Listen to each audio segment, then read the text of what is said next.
I still have a journal that my parents gave me for my 9th birthday. It was one of the first places I looked for messages from my childhood after collapsing on the floor in New York. The journal was called Very Special Me, a book about myself from head to toe. The book's bright yellow cover had a smiling, unisex kid holding a paintbrush. After my last birthday party guest left, I rushed to my bedroom to begin writing my fill-in-the-blank autobiography. I snuggled in my bed and wrote that my hair was the color of straw and my eyes were like brownies. I said that my favorite color was green, my favorite TV shows were Fame and Smurfs, and my favorite books were Charlotte's Web and The Wind in the Willows. I wrote that on rainy days, I like to write and sleep. The book's page about feelings said, I have a lot of different feelings, and I filled in the blanks. I'm really happy when my dad's happy. I'm really sad when I'm alone. I feel mad when my brother teases me, and I feel really hurt when my brother hurts me. I drew a small frowning face with 2 teardrops coming out of each blackened eye. I wrote, I can count to 8 without blinking, and my dog is beautiful and bruises are ugly. By then, I had a lot of bruises. They were on my arms mostly. My brother's favorite place to hit me was on my upper arms, but I also had marks on my legs where he would kick me or toss a chair in my path. The hitting came sporadically, and usually when we were alone. When my parents weren't around, he'd hiss, Loser, look at you and your ugly face.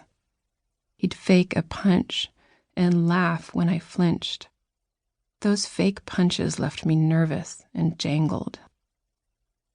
Many older brothers are mean and unhappy. I didn't think it was out of the ordinary that mine called me names. Bitch, whore, loser, idiot, ugly, weirdo, fuckface, and he hit me hard. He spit in my face, he pushed me down, he stepped on me, he pulled my hair, he chased me with knives. I didn't understand that Clay was struggling. I thought that this was how all older brothers behaved. I didn't know that our father's long hours at work affected him, or that our mother's emotional disconnectedness left him adrift. I just knew that he hated me, that I could do nothing right in his presence, that I was unsafe in my own home. It didn't help that I was an intensely sensitive kid. I imagined that my stuffed animals had feelings, so I read them Beatrix Potter books and then gently tucked them into bed. Once, Clay pushed me so hard that I ricocheted against a wall and then fell headfirst into a hinge on our laundry room door. He pushed me because I asked one too many times which girl he and his friend thought was the prettiest in the 1983 Sports Illustrated swimsuit issue, the one with Cheryl Tiegs on the cover, leaning into a waterfall in a nearly transparent, white, one-piece bathing suit. My dad heard the crash and came running from his office to find me lying unconscious in a pool of blood. I woke disoriented, my father hovering over me, yelling, panicked. He carried me to the car and raced to an emergency room where the loveliest nurse held my hand as a female doctor with a brown ponytail sewed 5 stitches into my head.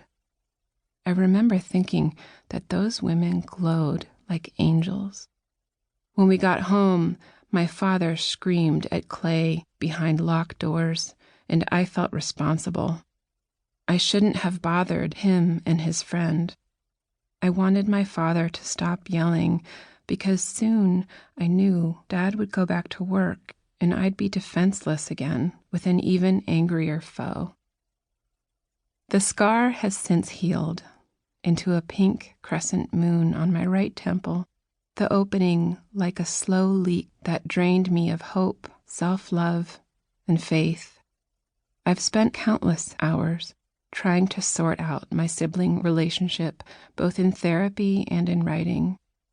I have tried to understand where my parents were during these attacks and why they weren't helping.